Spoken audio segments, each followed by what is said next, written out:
Good evening. This segment is going to be about the USAID or USAID. It looks like, but it also looks like USAID, this agency. And as you see on the screen, it's the Agency for International Development that's been talked about on the news and social media for the past day or so. I checked X last night, today, and people were just going crazy over this. Oh, Trump shut this down and froze this and that in this particular agency. And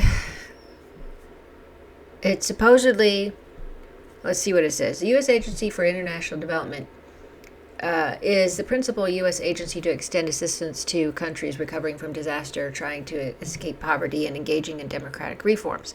Although I read today that they are doing things with LGBTQ and trans things, trying to teach trans issues in other countries. So again, we're trying to spread things that are, if you look at it spiritually, demonic. If you look at it through health, it's a mental health issue. But they don't ever want to talk about that in that light. Anyway, so I saw a list of that as well. So this is supposed to be some kind of global charity. Is it similar? It seems to me it could be similar to something else, but I will get into that in a minute. I'm going to play a few things here.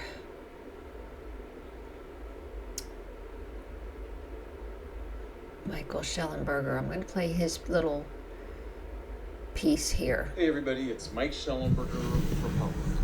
President Donald Journalist. Trump, Elon Musk, and their new Department of Government Efficiency, known as DOGE, are undermining democracy and national security by taking over the United States Agency for International Development, according to the news media and Democrats.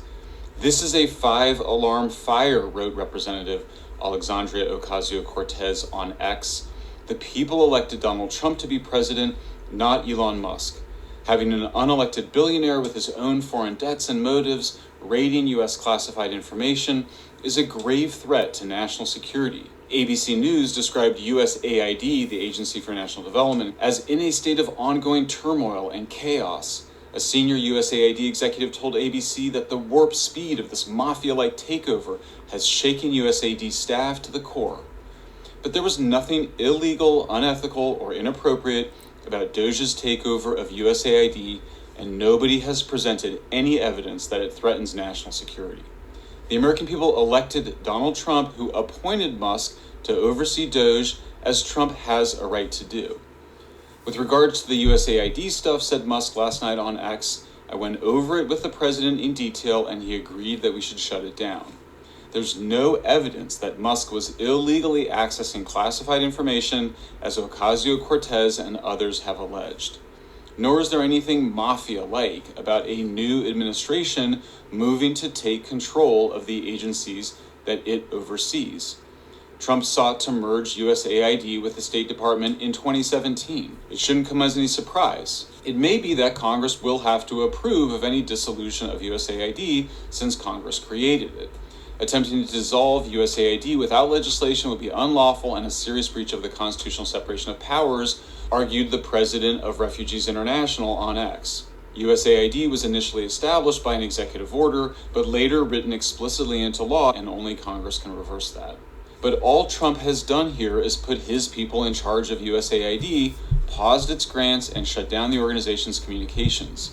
When asked about USAID yesterday, President Trump said it's been run by a bunch of radical lunatics and we're getting them out. Now, if the courts are to find that Trump dissolved USAID in violation of the law, the evidence suggests that he will obey the court ruling, just as he did with every other order he received from 2017 to 2021. And if USAID were funding worthwhile activities, they can be refunded in the future. What's more, researchers have caught USAID abusing its powers in multiple cases, including by funding everything from censorship to the Wuhan Institute of Virology, which may have done research that resulted in the COVID pandemic. Between 2004 and 2022, USAID was the largest U.S. government funder of EcoHealth Alliance, which sub-awarded grant funding to WIV. USAID gave EcoHealth Alliance $54 million during that period, which was more even than the $42 million that the group received from the Pentagon. Samantha Powers, the former USAID director under President Barack Obama, evaded questions about what USAID specifically funded, according to Senator Rand Paul in 2023. Paul accused Powers of withholding information from Congress. Evidence of USAID withholding information from Congress is sufficient justification for President Trump to remove the agency's leadership and pause funding. After all, USAID may be currently funding dangerous research and not informing Congress. Now, that doesn't mean that Trump's strategy doesn't come without risks to his administration. Many members of Congress are deeply enmeshed with USAID, which supports both Democratic and Republican think tanks, the National Democratic Institute on the Democrat side and the International Republican Institute on the Republican side. Those institutes bring members of Congress to foreign nations on various junkets. NDI calls its work with Democrats legislative development, while IRI calls its work legislative strengthening. The efforts appear to be open efforts to influence members of Congress to support USAID. Those members may this week register their upset with President Trump. Now, as for progressive Democrats, they should be embracing Trump's actions against USAID. Left-wing anti-imperialist groups have for 50 years criticized USAID as an extension of the U.S. government's interventionism abroad, in particular its relationship to the CIA. Noam Chomsky, perhaps the most influential left-wing critic of U.S. government imperialism, accused USAID of undermining the democratically elected government of Haiti. After the U.S.-backed candidate lost, Chomsky noted in a 2002 lecture, the U.S. instantly changed policies. USAID was diverted away from the government toward anti-government agencies. Every effort was made to undermine the newly elected government. The socialist magazine Jacobin, as recently as 2017, criticized USAID's work in El Salvador as a Trojan horse for a secret political agenda. So what's really going on here? Why has President Trump risked alienating even many Republicans in Congress to dismantle USAID? And why aren't progressive Democrats like Ocasio-Cortez and other leftists celebrating Trump's dismantling of a U.S. government agency they have long criticized for promoting imperialism? If you're not already a subscriber to Public, please subscribe. Well, those are good questions. So, let's see what a couple other people say. According to Glenn Greenwald, his view is, the fact that Democrats finally found a cause worth fighting for, defending a corrupted monument to waste, coups, and imperialism called USAID, is as pathetic as it is unsurprising. Can't wait until the next Dem March in defense of CIA. Yeah, this used to be a left issue. The left used to be anti-war, anti-intelligence agencies, free speech, all this stuff. So, there's his view on that. And then we have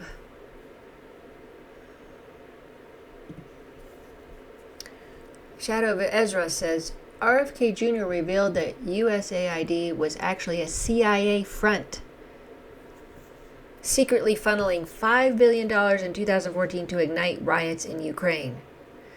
According to him, the CIA-backed riots triggered a coup d'etat that toppled Ukraine's neutral, democratically elected government.